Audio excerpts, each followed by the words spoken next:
Okay. So, this is our first episode of the podcast. Just throwing it together. Don't even know what it's called yet. All right. So, how do we want to begin? So I just tried out the Oculus Quest 2. I don't know if My you want to Quest start 2. Your Quest 2, exactly. I don't know if you want to start by going over my experience, or if you want to go over your experience first. We can go over mine. This is your first VR owner. This is your first headset. You've only had it for. This isn't my first days. headset. It's not? No, I've had PS. Oh, that's right. I had PSVR PlayStation as VR well. Yeah. twice, like once, and then I collected dust, and Yeah. then I sold it, and then again when I bought it from you, and then I collected dust, and then I sold it. Yeah. And yeah, that's So the if you point. want to, That's part of the point of this podcast is to help us and other listeners to not have their headsets collect dust. So my biggest benefit is that it's wireless, and so that means that you can walk out of your play space without removing the headset or having a wire tugged on your head. So my first question with that would be like, how often do you find yourself doing that then? Well, because a lot of times it's not even a headset. You have headphones on as well. What? See, So if you really want to get up from your play area, you got to take your headphones off and put them, and then they're on your keyboard, and your keyboard's hitting keys. And so have you used pass through to like cook some bacon on your stove yet, or? I've used pass-through to look at passwords on my phone. Oh, really? Yeah. That worked quite well. And it's cool because if I sit in my chair, then the Guardian wall is like right next to me to my right. And so I'll have my phone with the 1Password app displaying my password in large type. And so to read the password, I'll be in virtual reality, but then I just move my head to the right past the wall, and then it engages pass-through automatically. Oh, really? So to input passwords, I do it that way. That's kind of cool. Yeah, I know. I got to experience that pass-through as well, and I would say it's one of the best pass-throughs I've seen. It's definitely better than the Rift S's, which was the best I'd seen before that. So Yeah, I think I've seen Rift S pass-through. you But might it's have- been a long time yeah, ago. Yeah, it seemed like it was higher quality or higher fidelity. Definitely the tracking too, because there was like almost like a delay, I think, within the Rift S's pass-through. I may be wrong. It's been like 2 years since I had a Rift S, but it feels that way.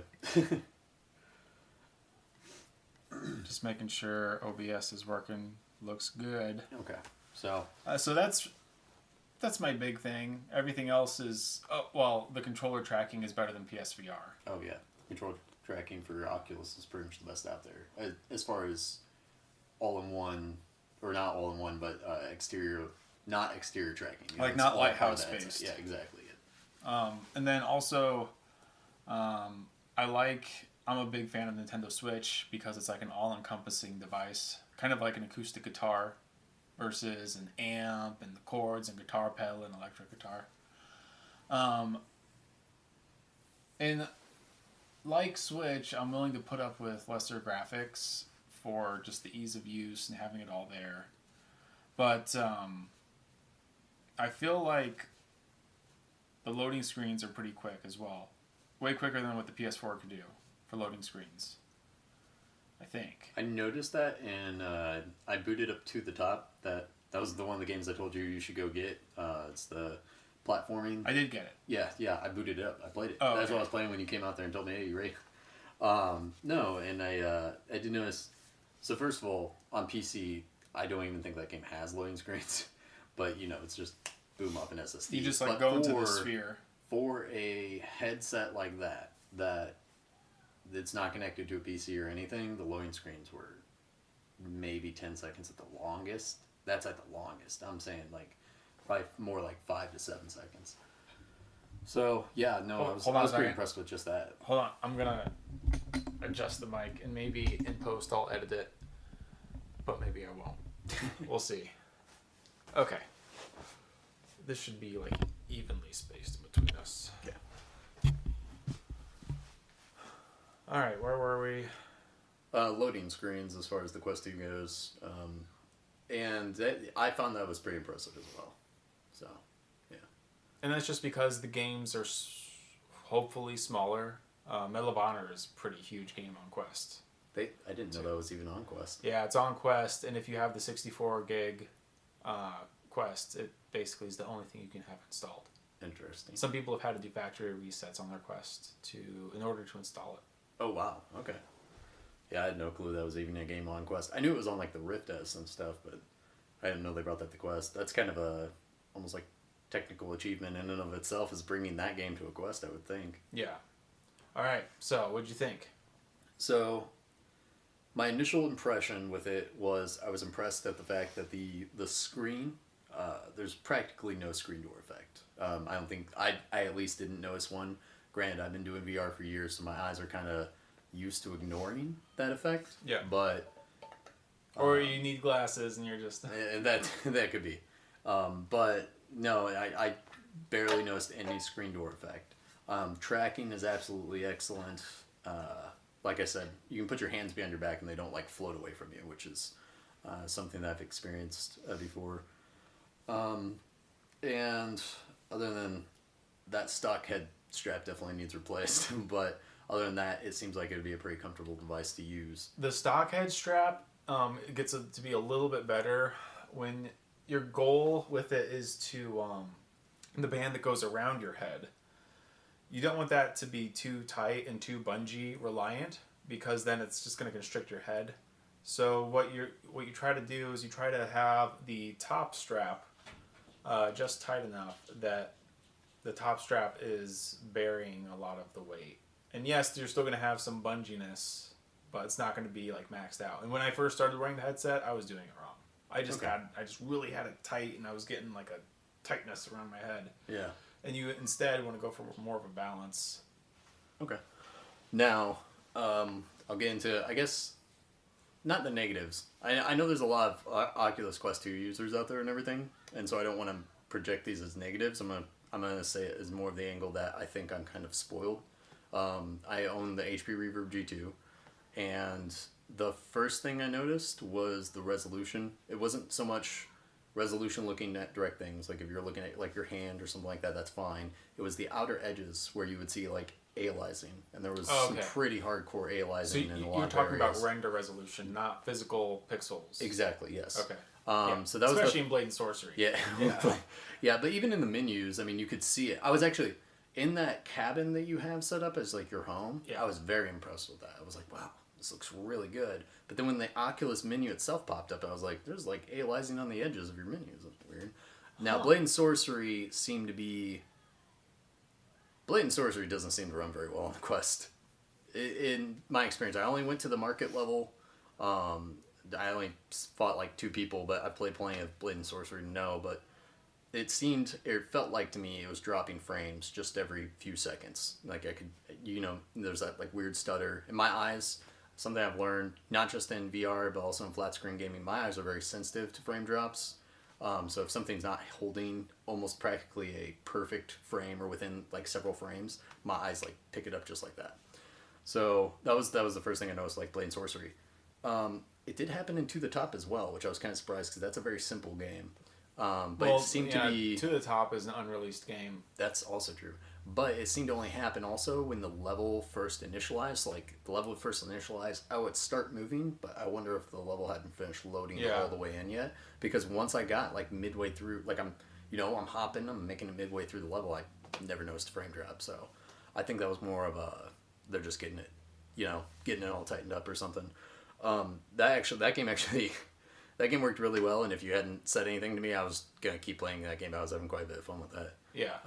But primarily, it's the resolution and the colors. The colors are very dull, very dull. Yeah. That's a hot take. I didn't see that one coming. Compared to, well, I mean, first off, we can go with compared to a monitor. Obviously, any VR headset's not going to be perfect. Do you know what kind of screen the HP Reverb has?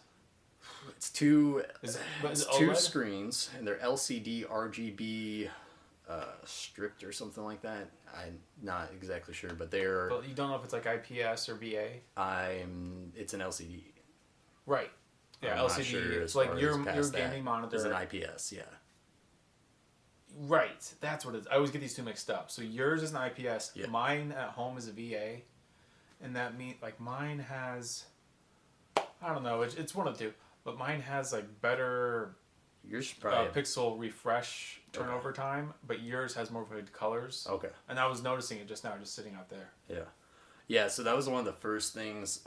It was when I launched Blade and Sorcery. Regardless of the frame rate, that was fine. Whatever. Even with those stars, occasionally, you know, the game's still playable. It's perfectly fine. But the colors, I was like, wow, this is really great. This is really great. This grass is like a great green. So that was like that was kind of. I knew it. I knew that was going to be a thing going in, anyways. I did a bit of research on the differences between the panels, but I didn't expect it to be that drastic. To be honest, that was actually one thing that's already got me sticking with my current headset now. Is because the colors mixed with the resolution, it makes me almost feel like I'm spoiled because the tracking is 10 times, a bajillion times better than my HP Reverb G2 on a bad day, and like 10 times better on a good day. But the tracking can be fixed with the Reverb G2. Unfortunately, I do have to spend more money for that. I'd have to get the index controllers, but it is something that can be solved. And for the most part, what happens with like the Reverb G2 and tracking is you kind of just have to understand the limitations of the headset and move your body accordingly. Once you do that, the tracking's perfect. But if you're trying to do, if you want to be free, essentially, if you want to be free, the Quest 2 is great. If you want to be free, is what I'm trying to say. Free. But if you're like a pirate, my immersion, I think, lies more heavily on graphics in the way an image looks, as well as audio, which obviously we were just using the standard Quest audio, and I wasn't too worried about the audio because I knew if I got one, I was going to replace, use my own audio source anyways. Did you have any thoughts about the audio, or there was stuff going on? I could barely hear it with kids and everything. Later I can give you my thoughts. But like I said, I could literally take my SteelSeries headphones and take the adapter and plug that right into the Quest 2, so that would be a non-issue. The biggest one for me is the colors. I was actually very surprised at the colors, and just how a difference there was. I didn't think there was going to be that big of a difference between the two headsets. Other than that, though, I would think it's a great headset. I definitely just think that me, with my experience with the Reverb G2 and everything right now, I have no need to get rid of it and go out and get like a Quest 2 or anything like that, if that makes sense. Yeah. So, once again, the resolution, so here's the thing. If you are somebody who maybe plays a lot of competitive shooters in VR, or you're very into exercise games or Beat Saber or Pistol Whip or anything like that, right? I think the Quest 2 is a better option. If you're somebody who maybe is more interested... Because the tracking, not just the tracking though, it's also wireless. Wireless is going to give you a big advantage, especially, like, think about a competitive shooter, right? So you're fighting some guy, you're in a firefight, somebody comes up behind you. What's better, to flick your stick 180 degrees and wait for your character to turn around in game, or to turn around in real life and not trip over a cable? That's where I feel like the Quest 2 is going to definitely be better. With the Reverb G2, I feel, at least for me, I play a lot of single-player games, racing sims, flight sims. I'm big into Elite Dangerous. I love Assetto Corsa. And lately I've been getting into like Skyrim VR and stuff like that. I haven't even been using tracking on Skyrim VR. I sit down and I play with the controller because the combat's kind of terrible in Skyrim VR unless you're like a mage or an archer. And there's mods that can kind of improve it, but in my experience, none of them make it great. Are you doing third person? No, not at all. No. It's still first person. I'm just using a controller, sitting down in my chair. Also, that's the other thing about Skyrim. When you think about Skyrim, you're walking a lot. And when you're not walking, you're talking to somebody. I would say most of the time in Skyrim, maybe 30 to 40% of your time's combat, and the rest is like walking and talking to people. It's kind of boring to stand up and do that, to be honest.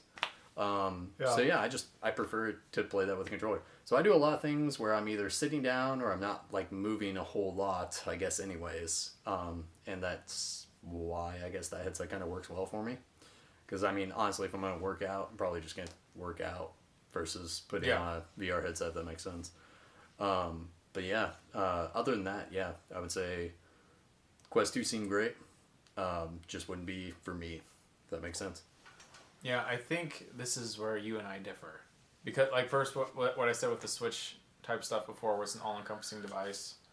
But also, returning to VR this time for me, I'm treating it differently. So this time around, instead of playing games that are just fine on a flat TV, I'm trying to just play games and spend money on games that are only things that you can only do in VR.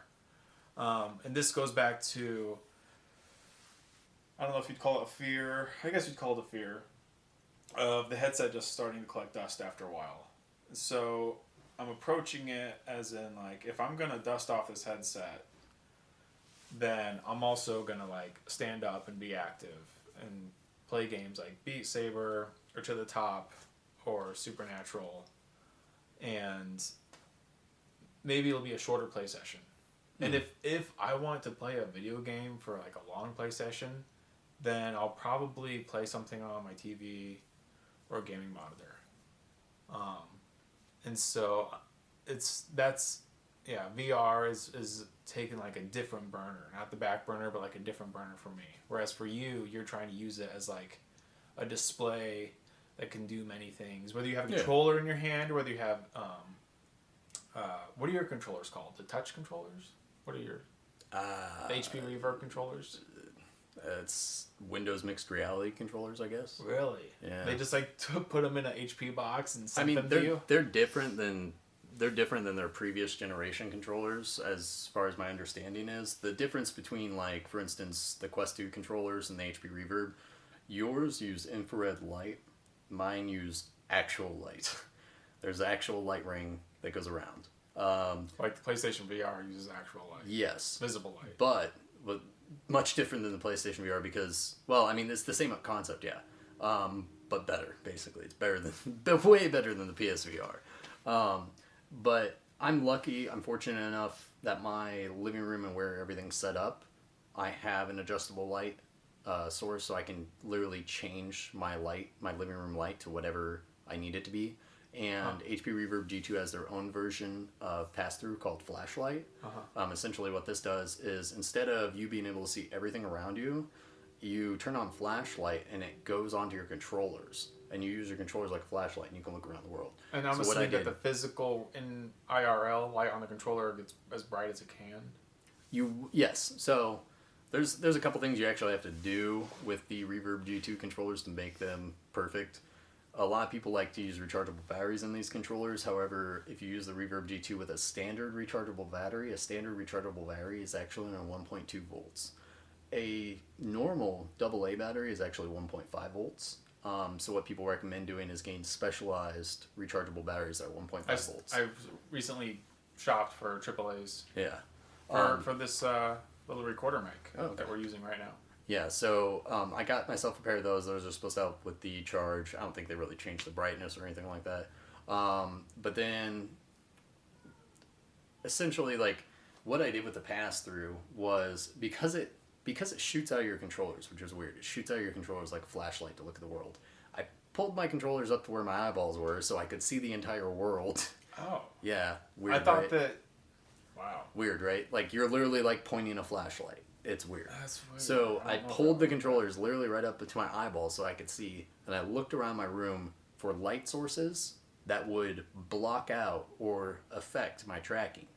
I then dimmed my light to the appropriate setting where the main light in my living room doesn't dim out anything, closed the blinds to my living room, turned off the Christmas trees, and boom, I had, like, not Oculus level tracking, but my arms weren't floating away from me. When I was playing Vengeful Rites, so that's a lot of sword swinging and magic throwing, stuff like that. When I was doing those things, I wasn't losing tracking. Weird things can happen, though. I also played Tales of Glory 2. That's a kind of like just a tactical shooter, right? And whenever I'd pick up my rifle, it would be fine, but occasionally it would lose tracking, only on the hand that's closest to me. Yeah. Which makes sense. Yeah. So... For me, I need light because it's using cameras. Yeah. So, that facial interface that I got from VR covers has nose flaps. Yeah. Which helps out a lot. Yeah. Yeah, because like with PlayStation VR, I was used to turning down the lights, but now I need to have them on. So something that I have noticed after you started talking about that, I was like, wow, so HP actually designed a very good head gasket. There's practically no light bleed on that thing. The only issue I would say with it is your eyes are almost a little too far from the lenses, if that makes sense. There are aftermarket ones that you can buy that bring in your eyes closer, and then HP did a revision. I don't want to make this all about the HP Reverb G2, but I did have some notes on that. But essentially, HP did a revision. So with this revision, it's really weird. So they said that they changed the physical cameras, and they said that, well, that was primarily the things. They changed the physical cameras to get better tracking. They claimed that it was going to give them 30% better tracking on a vertical base. So right, like above your head and below your waist type tracking. The issue with that was, at least according to one of the Reddit links that I actually found, that somebody had actually gotten one. They compared model numbers, and they were like, yes, this is definitely the new revision of the HP Reverb G2. They said, and I've actually seen 2 different Reddit posts from 2 different users about this now. There's not much of a difference. If you already have a revision 1, there's no point in going to a revision 2, because while the tracking might be a little bit better, it's almost not noticeably better. Yeah, other than that, with the revision that they did to that headset, though, I feel like it kind of screwed over the economy of the used market for their own headsets. Because now there's so much apprehensiveness. Yeah. Well, right? I looked at selling. I looked at what it would take to sell my headset in case I really loved your Quest 2. I was going to look at what I could get for mine. They're going for like $300 or $400. Whereas, the headset, it's like a $600 headset. I expected it, I guess, to be worth a little bit more. I didn't think it would be 50% the cost, but it's 50%. That's kind of crazy. I definitely want to throw this in here. I will be interested to have you over sometime so that you can see what AirLink is really do, yeah. And right now, I don't even have my computer directly connected to Ethernet to my router. I recently messed with my network and changed it so that my router is no longer acting as a router. Instead, it is just an extension of my modem, which my modem's also a router, but I don't use it as a router. Anyway, so my computer is near my modem, so I have that wired. And then I have a long wire going from my modem to my wireless router, which is kind of in the center of my apartment. Okay. And so even with my computer daisy chained to my modem and then to my router, and then from the router to the headset, it's really good. And I still need to watch a couple of YouTube videos on how to further optimize AirLink. Do you know what your latency is? No, so I haven't opened up the debug menu to look at the latency mode, but I think it was the Oculus YouTuber. What's his name? VR Oculus. We should probably know these things. Oasis, yeah. Oasis guy. Yeah. He's awesome, by the way. Even if all he talks about is Oculus, his videos are pretty good. Yeah, yeah. Now I usually watch his videos if he's reviewing a game or something like that. He's pretty good at giving good impressions of games. He was doing a comparison over virtual, what do you call it? Virtual monitor? Virtual desktop? Yeah, virtual desktop. Yep. That versus AirLink. Yeah. And he said they're both pretty comparable. Yeah. From what I've heard, and I mean, me not being a Quest owner, I've obviously not researched this very hard. But from what I've heard, most people who used to use virtual desktop kind of moved over to AirLink at this point. Yeah, AirLink has a couple of benefits to it. It allows games to use asynchronous space warp. Do you know what that is? Yeah, it's motion reprojection in Steam. So it's basically frame interpolation. Yeah, basically when you drop frames, it tries to smooth out the frames or add in more frames. Right. Which is that the same thing that if you're doing really bad, it drops you down to 45 FPS, but essentially doubling the frames up to 90? I don't know. I don't know if it drops you down by half, but I think that is what he said that the sweet spot was at 45. I'm sorry, I said motion reprojection on Steam. It's just called motion smoothing, but it's pretty much the same thing. It's something that's built into a lot of TVs, and you know, I don't like it on TVs because it introduces lag, and also it makes up frames in between frames that aren't actually part of any film. Yeah. But apparently, in VR, it is helpful. It is. And it works well. Yes, I've used it. So you get that benefit. Also, it's free because virtual desktop is $20. And then there was something else, something called Oculus Mirror, which Oculus Mirror allows you to record or stream both eyes. Really? So that people who are viewing your stream or recording with a headset can view it in stereoscopic. That's kind of impressive. I believe when I was starting to record footage, and I may be doing this wrong, I probably need to put more research into it, but so I'm using OBS to record my footage, right? And I looked it up because I was like, okay, so I can capture obviously like a window, or I can capture gameplay with OBS. But I looked up if there was like a VR plugin, because there's no like VR setting directly in default OBS, at least from what I saw. I did find a GitHub for an OpenVR OBS plugin, and I added that to my OBS, and it instantly crashed OBS. This GitHub was last updated in 2019, so it's very possible it's no longer supported.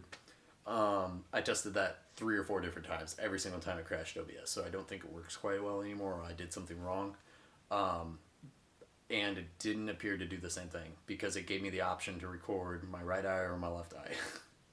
So it didn't do both, from what I understand. So that's really cool. That's really interesting to me. Yeah. Where was I? AirLink. Now, let me ask you this about AirLink versus virtual desktop. Do they both do... are you able to do 120 hertz on both of them? Yeah. Either of them, or... Both. Both? Okay. Yeah, however, virtual desktop... And I don't own virtual desktop, but I just learned this from Oasis's video. Virtual desktop allows you to go in and change many more settings. Yeah. But okay, he seemed pretty happy with the AirLink settings and frame rate. The real question would be, is if it's already good enough for you, do you really want to mess with it? Yeah. This goes back to your whole thing and why you like the Quest 2 in the first place, is that you don't have to fuss around with a lot of it. You can just put the headset on and go. In fact, what I probably will do is I'll probably spend some more money and upgrade to a Wi-Fi 6 gigahertz router. And then I'll just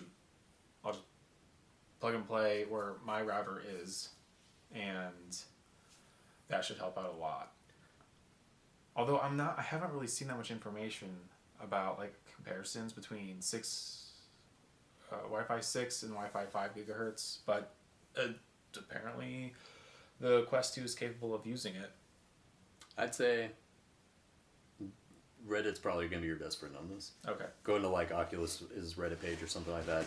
I guarantee you there's people that have solved this. Because I understand that virtual desktop is definitely more tinkering. And tinkering is definitely more of something that I would prefer doing over what you would prefer doing. So that's probably... for you, it's probably better to use AirLink. Like, if I were to get the Quest 2, I'd probably pay for virtual desktop, because I would want to mess with it myself. Yeah. I like messing with things, but, like, messing with things while having VR is, like, next level, because you're basically blindfolding yourself to some of the... You would have lost it the other night when I was messing with Skyrim, then. Dude, I spent, like, 4 or 5 hours straight taking the headset, putting it on, flipping it back up, messing around with settings on Steam, messing around with settings on Skyrim, removing some mods, adding some new ones, removing those mods. I don't know. I mean, dude, maybe I'll get into that stuff. I find joy in that. There's something special about taking something that maybe isn't working correctly or not working how you want it to work and getting it to work how you want it to work. Yeah. Or just maybe not getting it to work how you want it to work, but actually finding out why it won't work that way. I think it goes back to the being active thing, because like hemming and hawing and messing around with something when you're really supposed to be like driving to the gym or putting on your running shoes, it's like I've trained myself to, like, don't do that. So with Beat Saber or Supernatural, do we want to get into Supernatural? I don't even know what that is. Okay, so let's get into Supernatural. First off, it has nothing to do with ghosts. Okay. It's a fitness workout program or game on the Quest. Sorry. Did they have picked a weirder name for that? Okay. So here's the app. I can scroll through, and there's different work. Like, here's a workout that I did the other day. So in some ways, it's like a Beat Saber clone, where you have swords. They're actually bats. And here, I'm actually going to. So what's special though? What separates it from other fitness apps or Beat Saber or whatnot? Well, first off, it's expensive. That's a good positive to lead with. Sorry, I'm trying to pull stuff up. Here, I'll start this video and I'll let you hold my phone while I explain. Yeah. So it's expensive. It's a monthly subscription. Now, did you record this or is this just? I recorded that. Okay. Cool. It's expensive. It's like $18 a month, or if you buy the year outright, it's $15. Wait, say that again. So it's either $18 month to month, or it's $15 if you purchase a whole year. Who wouldn't just purchase a whole year at this point? Right. But then somebody who's not sure if they're actually going to get off their butt and do this stuff. Yeah, but you're still spending $3 more for 1 month. Well, it's because it's $180. Oh, yeah. You're saying it like Amazon Prime. I'm an idiot. Like Amazon. So I thought you said $15 like for the whole year. No, $15 per month for the whole year. So the con is that it's expensive. The pro is that there's like real music, like real licensed music. There's also real recorded training coaches, and they're filmed in stereoscopic 3D. And so they'll stand in front of you and they'll show you how to do the moves so you don't overextend yourself. So are you watching boxing? Or? Yeah. Okay. It looks like boxing. So yeah, see those bars that come at you? You're supposed to like dip. Dodge out of the way. You're supposed to do this, like tuck your shoulder in. And, And so I've been doing this, and now my shoulder back pain is starting to go away because I'm frequently using that muscle. I forget what it's called. It's called a Romulus muscle or something. The Romulans? Romulans. It's a real muscle. This is a common complaint. Yeah, I almost wonder if I would have my back pain too. So first off, there's these real recordings of coaches, and they're teaching you how to do stuff. And then there's real music. Like for example, I did Beat Saber style stuff to Still by Dr. Dre.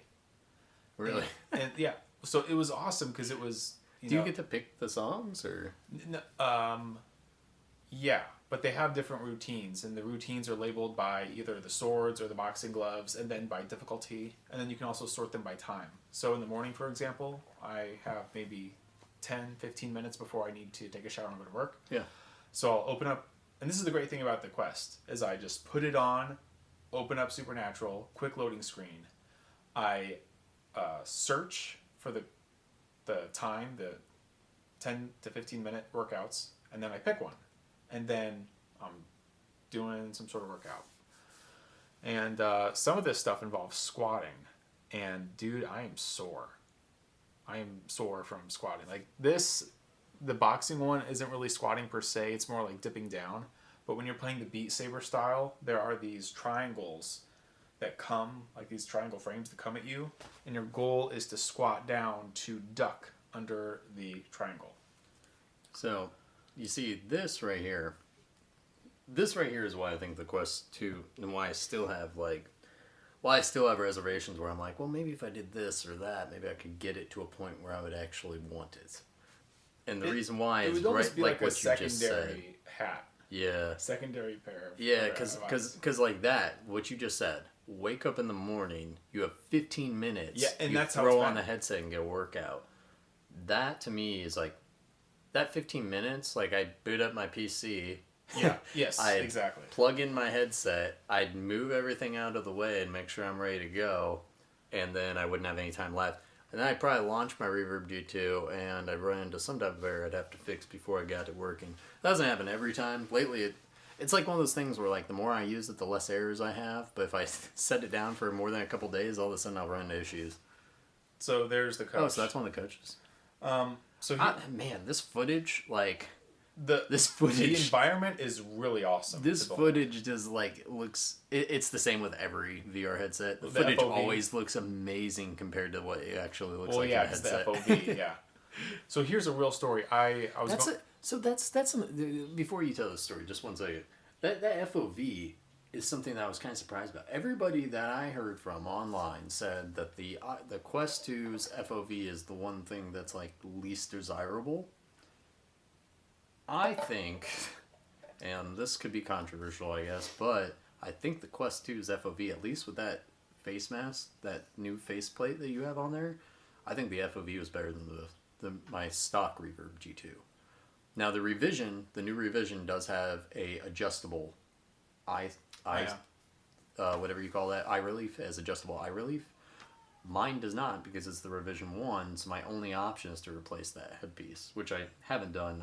I've been thinking about doing. And I told, like I said before, the VR cover facial interface and the original facial interface get your eyes pretty close to the lens. Really close. You got VR cover? That brand? Yes. Okay, that's the brand that makes the Reverb one. And so VR, when I bought the one that I have out there, VR cover sent me 2 foam paddings, and that one is the thicker one.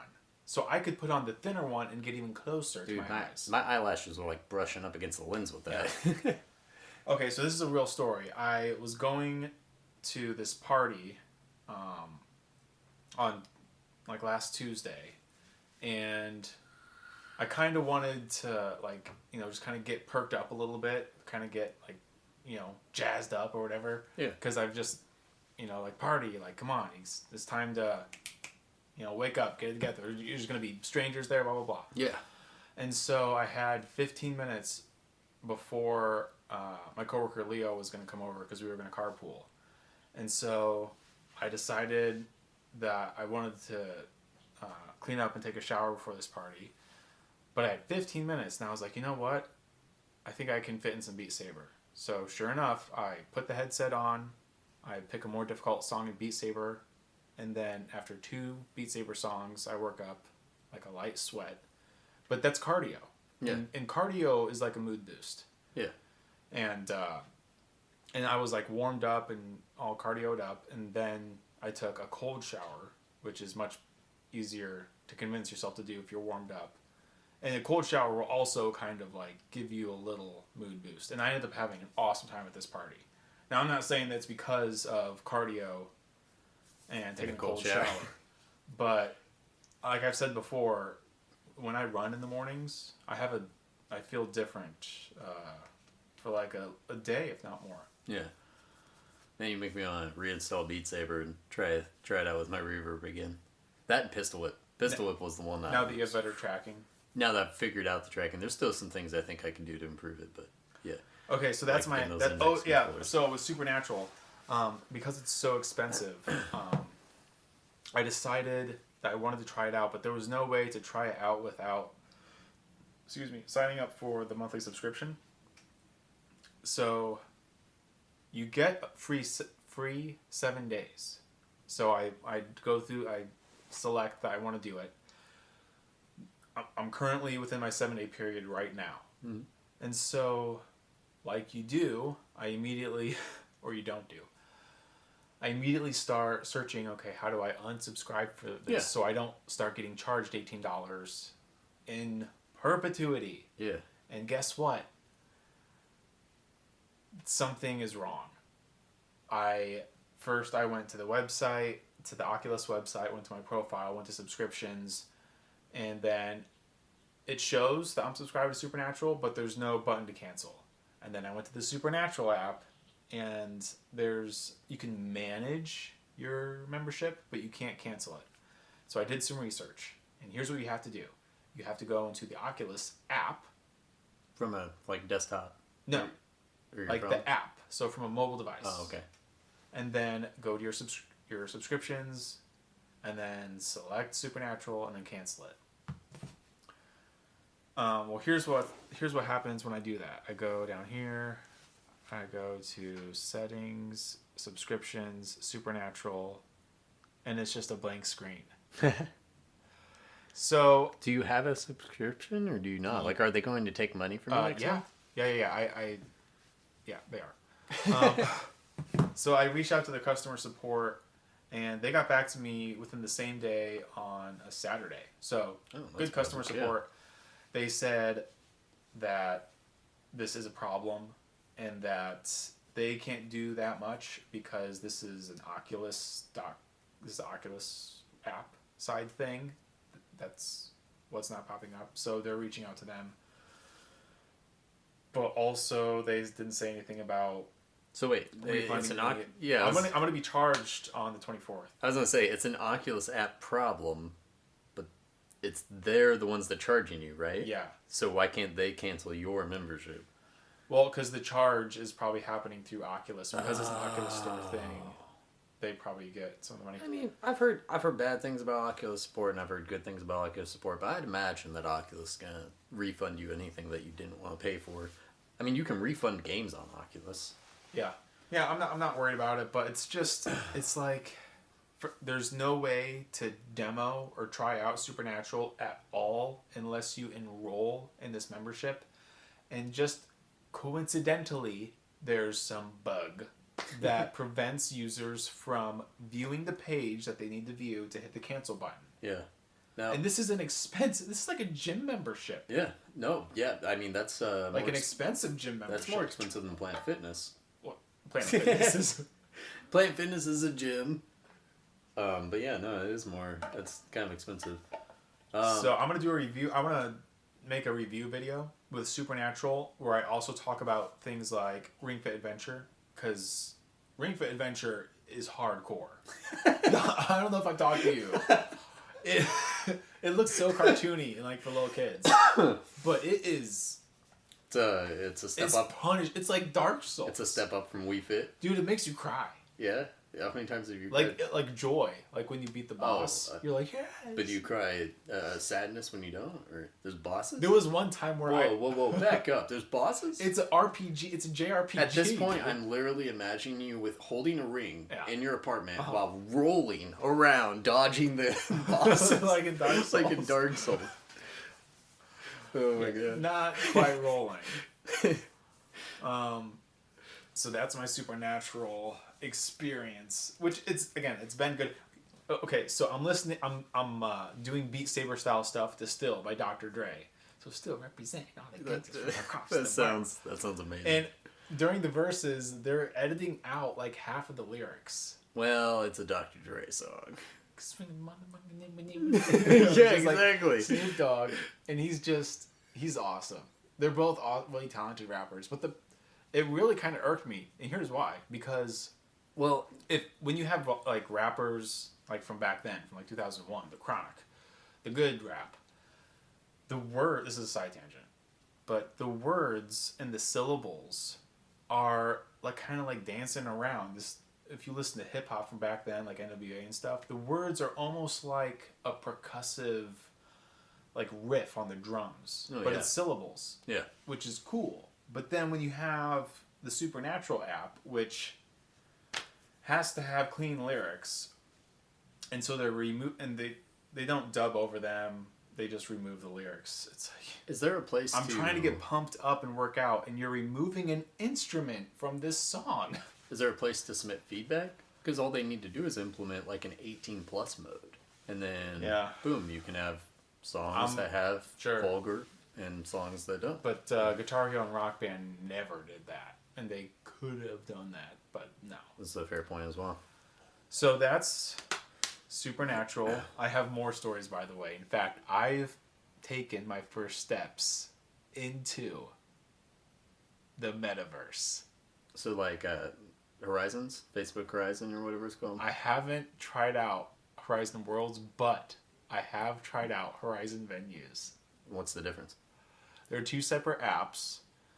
I don't know a whole bunch about Worlds, but I think Worlds, you can like play games, and I think you can have your own house. Venues, there's a hub in the middle, and then on the outside of the hub, there's like 4 or 6 different portals that lead you to. One was a live MMA fight that was happening. Another one was like a holiday animated movie. Another one was like a rap concert. And then another one was like more of a rock concert. And then another one. So I tried out the MMA one, and it was pretty cool. You walk in, and then there's 2 levels. There's the upper balcony and the lower floor. And the lower floor, or I guess either way, but there's this huge screen, and they have a camera on the mat of this MMA fighting cage, and so it's a high FOV camera, and then what you're seeing is a high, takes up a large field of your vision. So it worked pretty well. So when you walk into these metaverses, when you walk into the metaverse, how many people were there? Like, how many people did you see? So in the main hub, there might have been like a dozen to like 15 or 18 people. So obviously, when you go from your room and you walk into the plaza, there's a loading screen. You're thrown into an instance. Yeah, so it's not just like everyone that's there. It's like a separate server. Meta. Facebook Meta is probably deciding what's a good amount of people to have in a room at once. Obviously, it's not 1,000 where they're all on top of each other and blah blah blah. But it's also not like 5. And so last night, I go into the plaza I make my avatar just kind of quickly, and then I go into the plaza, and there's like a couple of people just standing around, just kind of looking at their hands. And then there's like this group of people, and they're all laughing and talking, and they're holding up the selfie cameras and stuff. And anyway, there was one guy like standing in the middle of them, and he was like taller, and he had a deep voice, and I think he had dreadlocks. And this guy was just holding court, just like telling crazy stories and telling jokes. And then all the people around him were like laughing and freaking out and taking pictures and selfies. And I thought that the metaverse was going to be full of like a bunch of nerds and lame people. But I'm like, there's all these people like, they're freaking out. I'm like, oh my God, and they're freaking out. And they're telling stories, and this guy's like, yeah, man. I can't even say what he was talking about. It's I got you. He was telling these crazy stories, and I'm just kind of like standing nearby, and I'm just like, hi, and I'm like just this white guy avatar who's like, hi. But so what I learned is that like in the metaverse, there's like cool people. Yeah. And they're like. Well, let's think about this for a second. Facebook 1 has sold 11 million headsets, so it's not just nerds anymore. I think, I may be right, I may be wrong on this, but I think that it's 11 million Oculus Quest 2s, if I'm not mistaken. Unless it's 11 million headsets in general, which would go all the way back to the DK1. So I don't know if that would count. But if it is 11 million Oculus Quest / Quest 2s, that's a lot of people, and that's not just nerds. And there's going to be that type of experience. But what you just described, like, I mean, how is the metaverse going to be really that much different from real life when we're talking about like cliques and cool people and whatnot? So these girls were showing me how to take pictures, and then so you take a picture like this. You hold that one lady in the background looks like a grandma or like my mom. So she's a lady that was probably your mom's age. She was like in her 50s. Oh wow. And that's really cool. I got more to say later, but so these 2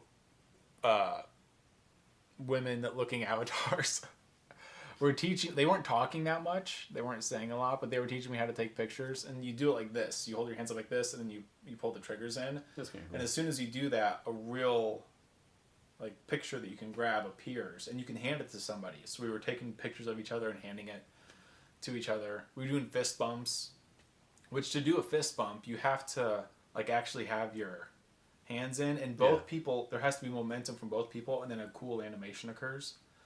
Which it was interesting because it's easy to get it wrong, to not get the animation. So me and some strangers were trying to get this right, and then when we did get it right, we would both be like, oh, hey. So that was interesting. But this lady, that lady you were talking about, she was like standing around, in one of these venues, and there was another guy, a different guy, who had like pink dreadlocks, and he was again like somehow he was like tall. I don't know how they're getting tall. Are they changing their floor? Like changing the height of their floor? I don't know. But he was like really tall and like standing real close to her, and she's like, "Oh my!" And he's like, "Yeah, what about you ever take a C and you ever take a D to the H?" Oh, wow. And she's like, "I have a husband, don't." And he's like, "All right, it's all good, it's all." And he's basically like up on her, flirting with her, and she was saying how like she just likes sci-fi, and so she's into VR, and she wasn't like leaving, but he wasn't like back. They were just like talking and having fun. This brings up some interesting social issues that VR can I saw create. 2 people. So some of these people must know each other from. Is there a report button or? Yes, Okay. we'll get into that. Okay. Some of these people must know each other. Well, that was the next thing I was going to ask. Because Did you I make saw- any friends? Did you make any friends that like? Because I know there's a friends list in the Oculus app. Somebody did add me. Okay. So, and I don't know if I talked to him. I don't remember his avatar. It kind of looked like a lot of the other avatars. But I saw people, like, there would be a group of 2 or 3 people, and then they would say, like, "Oh, hey, there's so-and-so," and then you'd see them come up the stairs, and then they'd be like, "Hey!" And then they would, like, bring it in for a hug.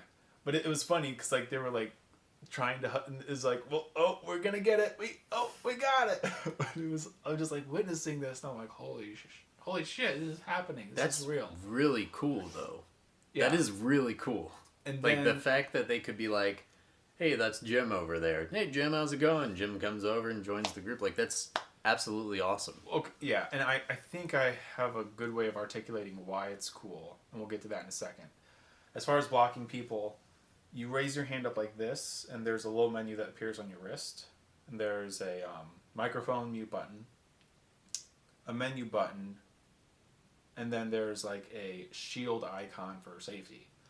You press the shield icon, and immediately everything freezes, like a spell in a movie. And everyone, it's actually kind of creepy.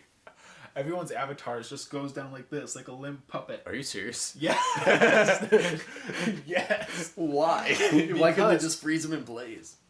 Because if they're doing like hand gestures or like they're humping you or something. Oh, I got you. 'cause Yeah, that makes sense. Potential Facebook, and rightly so, I guess. Like potentially, you could be bullied or That's what I was gonna say. You could be bullied, verbally, sexually harassed. or you could have some guy like doing hand gestures to you, and you're like, No. not again. You know, Yeah. like PTSD. So everyone like gets limp like a handless puppet, and then shortly after, little name cards pop up, and you can hit report, block, or mute. And so almost as soon as I got into the venue, I was just kind of looking around, and this one guy came up to me, and I forget what he said at first. I think I said hi or something, or I waved, but you can't really wave with your hands open all the way, and so I kind of waved to him, and he's like, "Man, stop trying to wait." I know he didn't say it like that. He was like some like bro, some like Chad guy or something. He was like, "Stop trying to wave to me." And then I was like, all right, and I like walked away from him.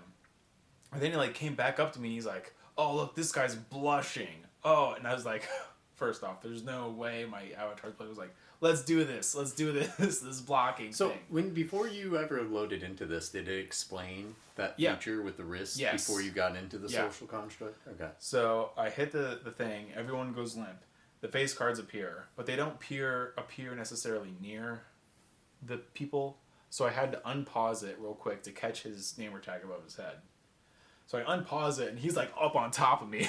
I'm like, oh god! So like this is why they do the freezing thing. If I find his name, I unpause it, and then I block him, and then poof, I'm back, and he's gone. So does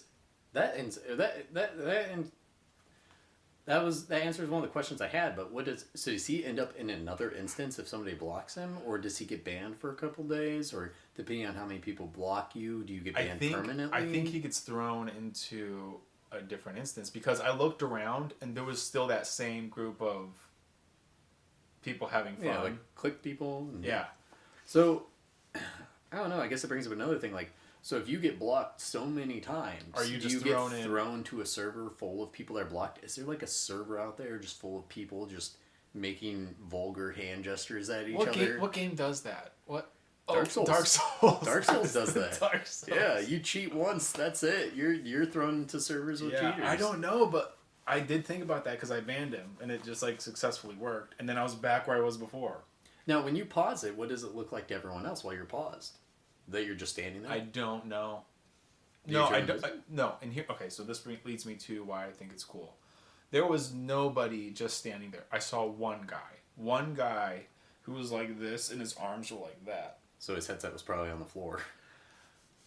Yeah, but I feel so. The Oculus Quest knows when your head's in it and when it's not, and I think, yeah. So like you just put it on and it fires up. Well, he could have Rift S too. But Sure. then again, the Rift S knew too. Unless he did what I did. I taped the sensor because I had issues with it. So yeah, he might have taped the sensor. Because here's my point: is that except for that one guy, everybody who was standing around and who was there was actually there. And this is why I think it's cool, because there's a lot of things to make fun of, and it's Mark Zuckerberg and metaverse, and this is so dystopic, and it is kind of is dystopic, but it's cool because unlike an MMO or like a chat room or a forum, when I walk up to a couple of people who are talking, or even if I just walk up to one person who's just standing there, they are standing there. Because I think that if you take the headset off, like it gets rid of you or whatever. Like, because I only just saw the one guy. Everyone, like when I waved, they waved back, or they at least looked at me, or they walked away quickly because they're super shy. And also, I would say like 90% of people had their mics on. Even if they weren't talking and saying things, they were present, like audibly and vocally. And that's cool too, because I was thinking about this on my drive over here. Last semester for college, I had a Zoom class, and it was okay. The teacher was really good. But all the students, for whatever reason, it was just the thing to do is you would default to having yourself muted, and then you would unmute to talk, which is fine. And a lot of students were messing around and doing stuff, or had other roommates or whatever. But there was this disconnect from when the professor would ask a question, and then there would be this weird delay, and then somebody might answer, and then they're like, oh, I gotta unmute myself, and then they would really answer, and it just socially wasn't the best. But in Horizon venues, again, a vast majority of people had their mics on. And then, here, I was going to say this about the Oculus speakers. They're not the best for Beat Saber, but they're pretty good. And then when people are walking by you and talking, it sounds like they're really by you. And because the speakers themselves are open air, like I'm standing in my living room, just acting like a fool, waving my arms around, you know, in the metaverse. Yeah. But without having headphones on, it sounds like there's people like walking around, or as I'm walking past conversations, I can hear them a little bit. I decided to hop on this morning, because that was last night. This morning, just to see like what the crowd was like, because I just had an inclination that the crowd was going to be different. And sure enough, it was. It was more people being professional, a lot of, like dressed up professionally. I met these two guys from Turkey, and I just said, hi, where are you from? From Turkey. They asked where I was from first, but then I told them what time it was. It was like 7 a.m. Then they said it was 3 p.m. where they were from. So I was like, okay, cool. Well, just saying hi. I'm just going to move along.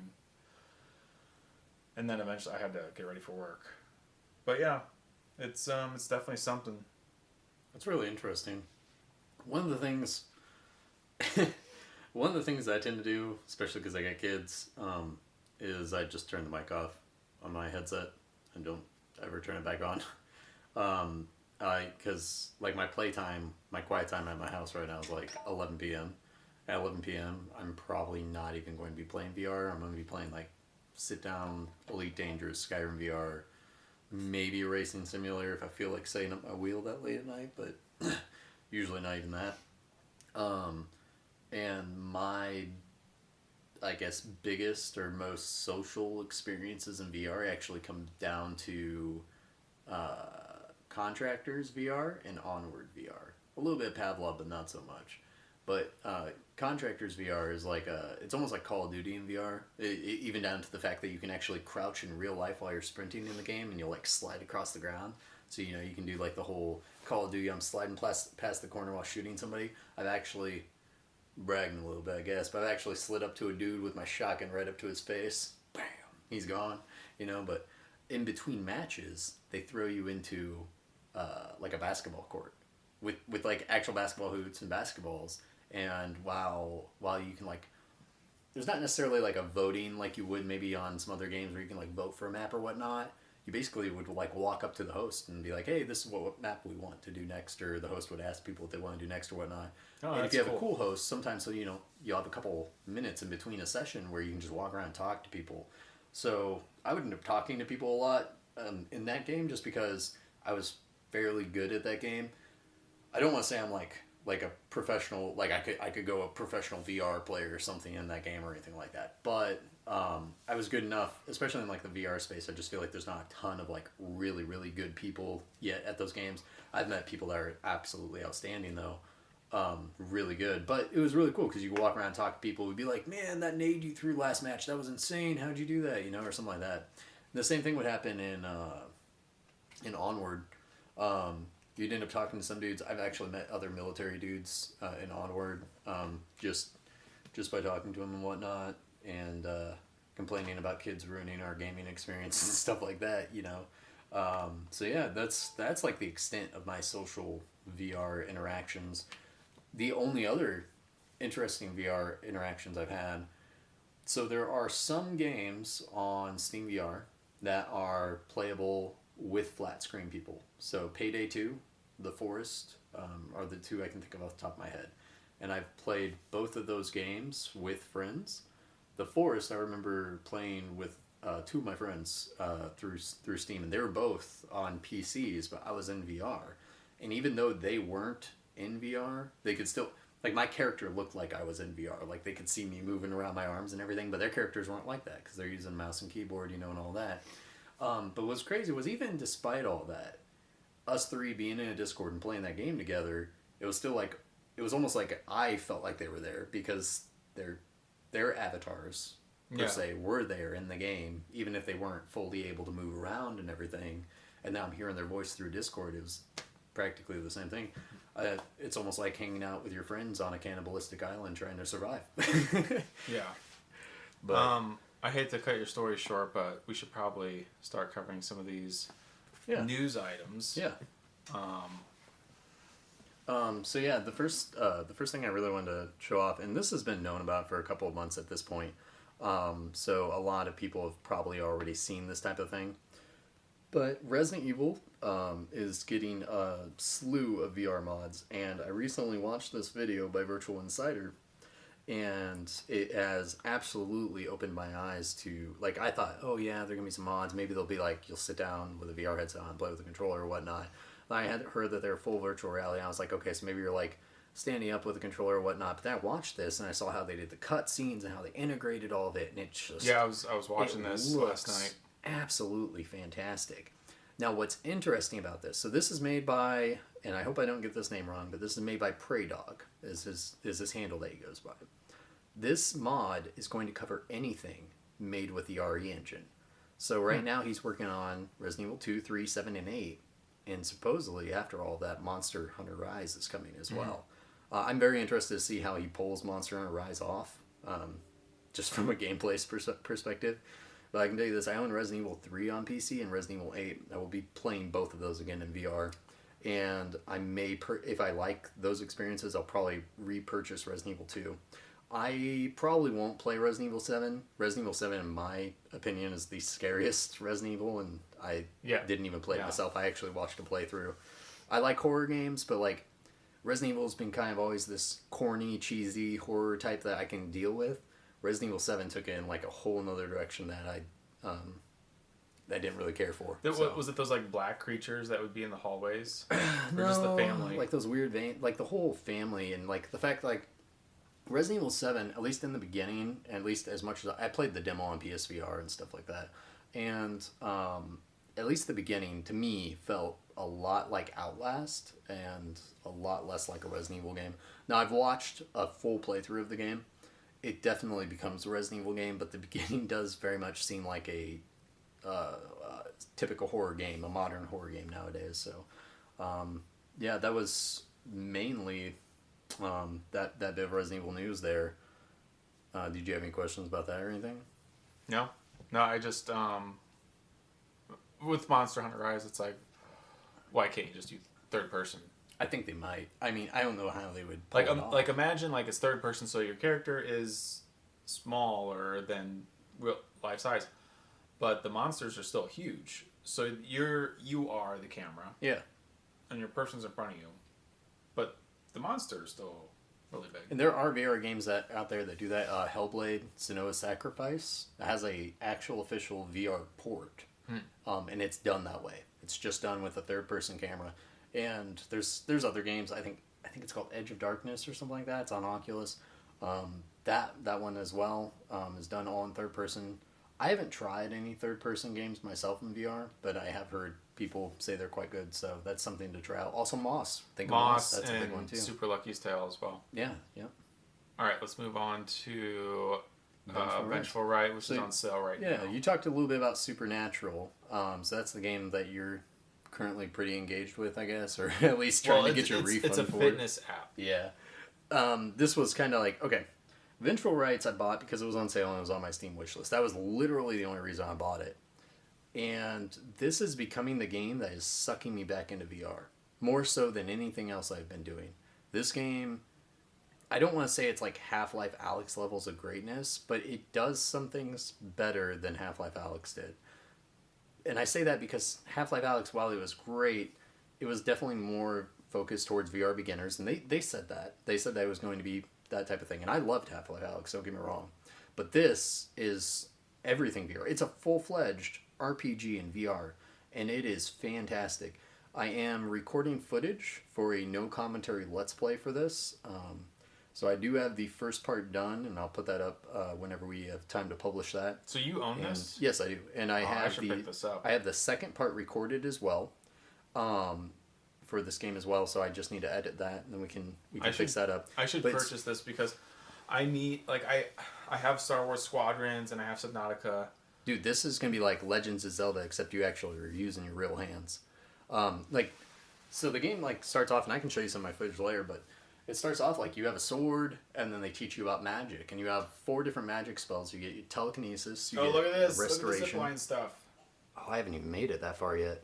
You get like restoration. You get fire, and then I can't remember what the other one is. Oh, and it's like a shield, and those are the first basic spells you get, but you start unlocking more to those spells as you go. And all the spells are motion gestured. So like to activate the shield, you make a fist, and then you twist your fist to the side. And then to like shoot a fireball is pretty basic, but to do like telekinesis, you reach out to an object and grab it, and you pull your fist closer to your chest to bring it closer to you.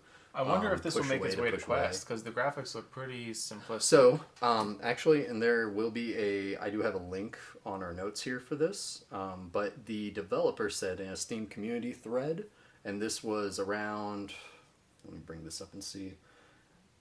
This was in 2020. The developer said when he finished the game, this was January of 2020, he said when he finished the game, he would start working on Quest 2 port. The game wasn't finished until July of this year. So I imagine that he's already working on the Quest port. He's either working on the Quest port or DLC, or moving on to a different project. But since he said that, I imagine he's probably already started working on the Quest 2 port. So I would expect to see that sometime next year.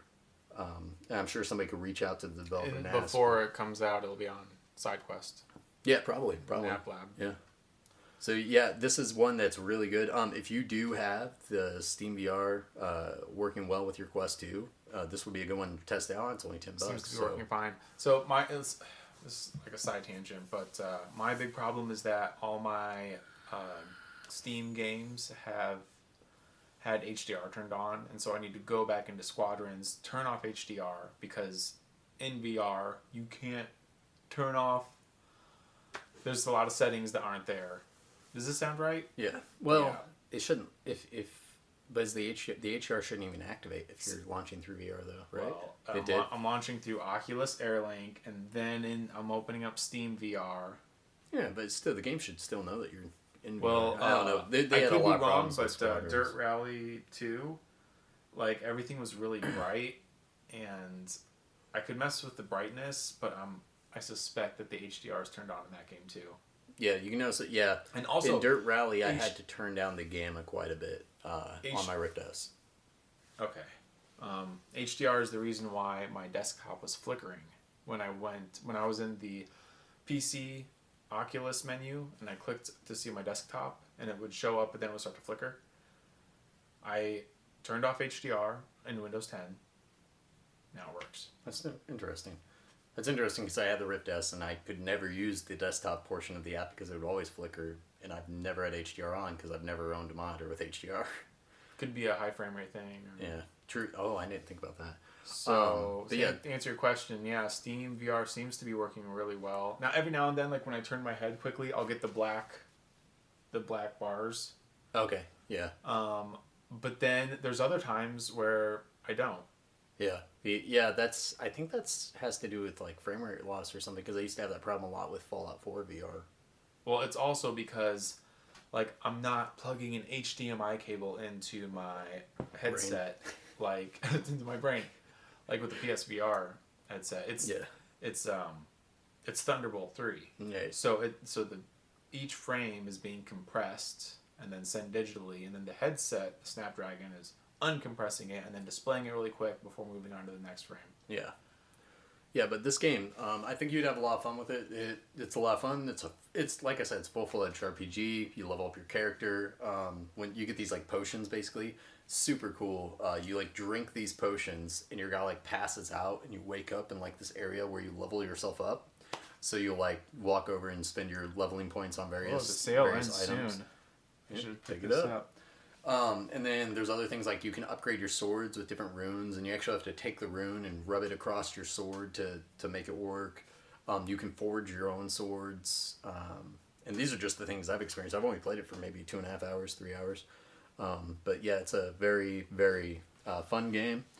And it's one of those games, like I said, I like to play a lot of indie games. I believe this is a indie developer. From what I noticed, that seemed to be the only game that they had, or maybe they had like one other one, but I wasn't interested in it. Is this the form you were talking about? Because you had might be. Is that in my notes? Yeah, if that's in my notes, then yeah. Towards the bottom is where he talks about how he's going to be porting over to Quest after he finishes up the actual game itself, because this was essentially a year and a half before he finished the game. Did he already board it? Somebody posted it's official. Oh. Well, this is... this is Rift S, isn't it? Yeah, it's Rift. Yep. Okay. All right, moving on to our next topic. So the next topic we already covered for the HP Reverb and all the different stuff that was going on there. I did want to... It says full image gallery. Oh, because this was with the differences in the headset. So if you, and like I said, I picked up my headset and I looked at it. The physical headset is no different. The placement of the cameras is no different. So they had to change the cameras themselves, or maybe the way that cameras are angled within the headset, but they didn't change the actual exterior shell of the HP Reverb G2. So, but this is a guy measuring the gasket showing that it's different. It's also adjustable, so I don't know how that measurement exactly works, but that is a thing now. Okay, so do you have any more to say about this? No. This is just like what a revision. Yeah, and we discussed this earlier in the podcast, and that's why. Now, what I did want to segue into is HP used to claim the highest resolution headset of any headset. If you go into the notes, you can pull up the link for the Vive here. Oh, I have it pulled up. It's next. Yeah, there you go. So the Vive Pro 2 is now the highest resolution headset available for consumers. There's stuff out there like I think it's called the Vario or the Varjo or something like that, and that has like a several $1,000 headset. Is Valve and Vive different? Yes. So Valve Vive has Index. Valve has the Index. Vive is owned by HTC. Okay. So, but yeah, this Vive Pro now has the highest resolution headset as far as on a consumer market. It is a 2,440 by 2,440 per eye, 120 hertz refresh rate panel. But it is a very expensive headset. It's like $800 for just the headset. If you want a full kit, it's $1,399, and it comes with the old school Vive wands. Yeah, the old school, the very first Vive wands, that type of thing. So really, with the lighthouses and the wands, like, people have done crazy things with those wands. You have lighthouses, you can just...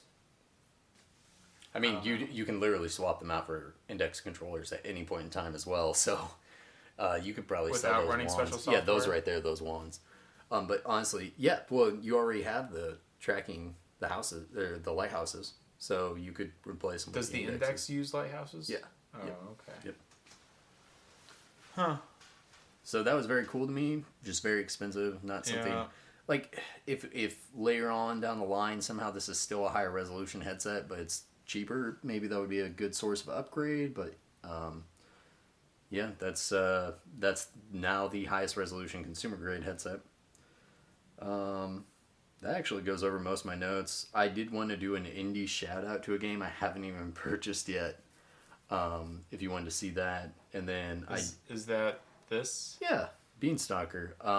Beanstalker's just like this really interesting looking game. I don't know if you've seen this yet. And I don't know if it's currently at its lowest price, $13. Honey has it pulled up here. But like I was watching the trailer for this game, and it literally has like, it looks like this is their first game. They're called VR Storm Studio. And it has like everything. It has like climbing, shooting, swinging. It appears to have a story. If you actually like, if you were to listen to the audio of the video, they're talking like the guy has a story. It looks like it could be another RPG, and maybe if it's not an RPG, it just looks like a really cool action adventure game. And what impresses me is like these are indie studios, man. Like they're making some really impressive games. What also impresses me is the amount of these like quality indie games that are starting to come out. We're starting to see like this game has a little bit of everything in it, man. So it's very impressive, and I'm excited for this one. I haven't picked it up yet. I'm probably gonna finish Vengeful Rights before I purchase any more games, but this sale goes on until it will be over by the time this posts. Oh, okay. There's no way. Yeah, so I don't even know how to post podcasts into, I know, Substack. If you get your podcast on the Substack, then it could be picked up by a lot of the podcast apps. Okay. Like Overcast, Apple. Well, I wasn't pointing this game out so much for the fact that it's on sale as the fact that it's an indie game. It's still in early access, so maybe not now is the time to buy it. I've been trying to avoid buying early access games as of late. However, I may pick this one up. I don't know if I'll pick it up in early access or not, or I may let it sink in for a bit, but it does look good. It does look very good. It's a very interesting game made by an indie developer. There's a lot of these interesting games coming out too. This is what I like to see. I'm starting to make a list of indie games I'm looking forward to in the future. And maybe one day we can do a video on that, like indie games that we're looking forward to or something. Yeah. The only other thing I had was just this video I came across, and it is by, it's Carl, what's his name? Yeah, Gosling. If you go to 410 on this video and just pause it. Hey, I know this guy. You're the one that introduced him. Yeah, you introduced him to me. So go to 410 and pause it. Okay, pause it right here. That's perfect. So he's discussing barreling in the VR lenses. So on the left side here, you have the resolution, the native resolution of each display. On the right side, you have what Steam VR shows as 100% resolution for the display. Okay. The reason for this is essentially Super you sampling. have your lenses, and then behind your lenses you have a display. Uh-huh. When that display goes through those lenses, there's a rounding effect that happens that they call barreling, and it distorts the image. So to return that image back to its native resolution, you actually have to run it at a higher resolution. And you'll see this with every single headset and the generation. Does he show It's been this? something that's going on for years. He describes it in much more detail, and I'd highly recommend you watching this video if you want to actually truly understand it. I'm kind of dumb, so I got the gist of it, and that's what I'm explaining. But essentially, this is why, if you ever run a headset through Steam VR, why your resolution's actually higher than what your native resolution displays for. Like, if you plug in your Quest 2, your actual resolution is that, but Steam VR is going to put that as your 100% resolution. Is this per eye? Because it's adjusting per... On the left here? Yeah. Yeah. Well, yeah, I believe so, It yes. must be. Yeah, it is, because 2160 by 2160 is the per eye per the Reverb G2, so yeah. Yep. But this is why practically nobody can run the Reverb G2 at 100% on every single game that's out there, because to return it to its native resolution, it would be that. Honestly, it's not even that big of a deal. I wanted to figure it out for myself, to figure out why I'm running games at like 60% resolution or 70% resolution instead of 100. I just wanted to discover why. See, I would think that you have the screen itself, but that only like a circle within the screen actually is visible with the lenses, so that some of the stuff gets cut off. Well, it's because the lenses aren't. Well, one, they're not a perfect circle from what I understand, but two, they're spherical. They're not flat, and that's what causes the distortion, and that's why you have to essentially up res to actually get native res, because the distortion lowers the res. And this is so that, like, if you're just facing one direction, but then you're using your eyeballs to look around, it's not incredibly blurry around the edges. No, this is so that it's not. This right here is going to make it so that in your direct center, it is this resolution. If you run this resolution in Steam, you're actually looking at an image that is less than this resolution. Okay. So, rule of thumb. Direct center. Rule of thumb: use Steam's 100% resolution at least. Depending. If you have a Reverb G2, it's not even possible. Okay. Not even Okay. I'm reading reports of people with 3090 is not even able to run like Sure. Half-Life Alyx at 100%. So. Okay, so this isn't a rule of thumb. No. It's more like just like keep this in your back pocket. Yeah, because there's a lot of people out there, I've noticed on Reddit, I've noticed on YouTube, they'll say, well, just drop Steam VR's resolution to 50% because that's the native resolution of the VR headset. It's actually not, anyways, because you'll never get perfect 2160 by 2160 on Steam. It because of the barreling, it automatically changes it, so they're actually two different numbers. It'd be like 2200 versus 2100 or something weird like that. But this is why, like, that's not the correct answer, essentially. Like, you're not if you run it at native, you're actually running it lower than native, if that makes sense. You're seeing an image that's lower than native. Now, look at these numbers though. Like, look at even the Quest 2, and he says it in this video. He says if you are running the Quest 2 via Airlink or even the cable, and you're running at 100% Steam VR, you're going to be running into the same problems that people run into with the Reverb G2. You can't run it at 100% resolution. It's too much for modern computers to handle right now. Right, but like unless your game is really easy to render. Like, for example, Beat Saber. There's a game called The Tourist, which is made by a developer called Shinin. I feel like I've heard of it. It's the blocky game, where it's like kind of isometric, and your character's a little Minecraft blocky guy, and he goes around the island. Okay.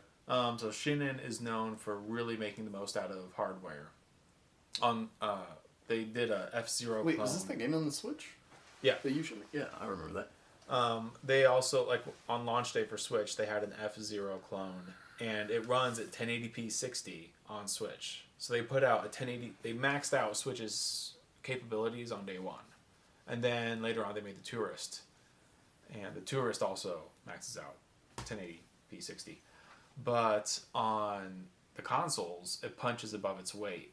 And for Xbox Series S, which is the lesser of the two, it runs at 4K 60. And the thing is that the Series S is marketed as a 1440p at best console.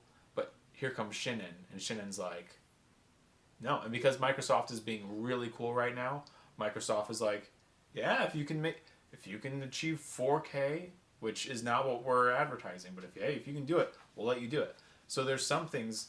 This is why the Series S is cool, is because if a developer can punch above its weight, then they'll do it.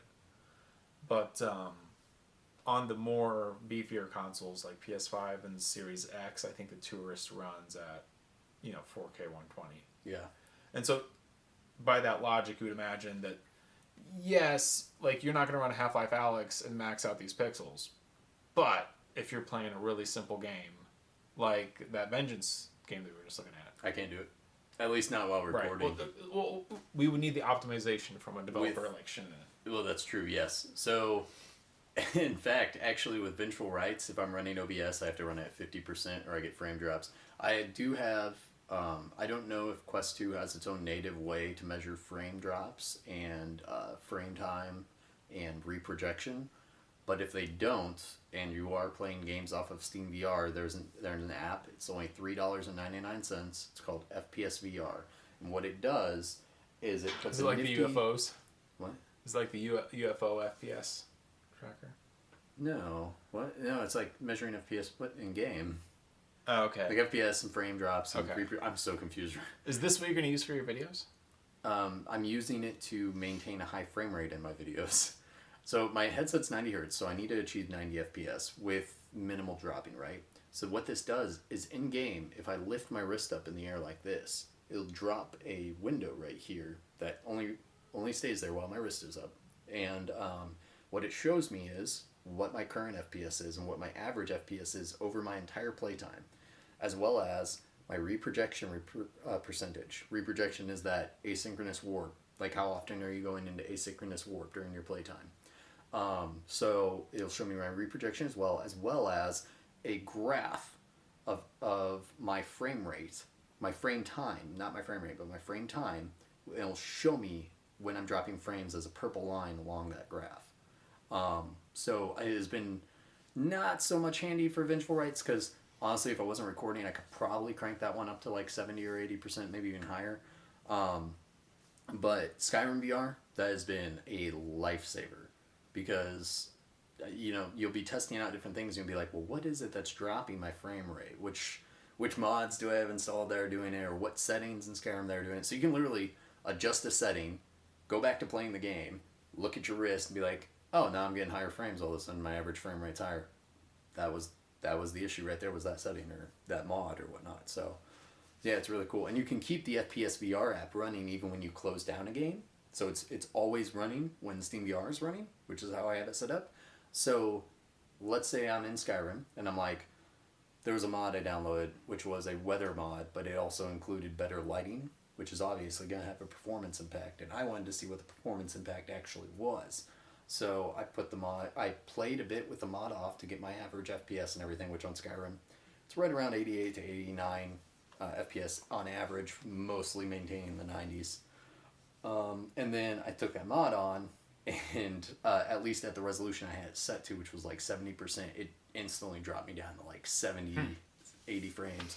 So you can test things like that, and you can see your average FPS over the entire playtime that you have Steam VR running, not just when the game is running. So it's a very interesting app. Cool.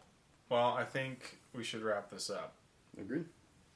Are we gonna say our real names in this podcast? Why not? Okay. Matt and Alex signing off. So, I'm Alex, and I'll be more of the casual VR experiences, more fitness-based stuff. I think I really am gonna spiral out into fitness stuff, but maybe not. We'll see. And then you're gonna be more technical stuff. Yeah, I'm gonna be more. I'm a tinkerer. I love to mess with things. I love to dive into settings and just. Yeah. I probably mess around with settings as much or more than I play the games themselves. So I'll be doing a lot more technical stuff there, and a lot more like PC VR related things. Yep. Cool. Well, this was our first podcast.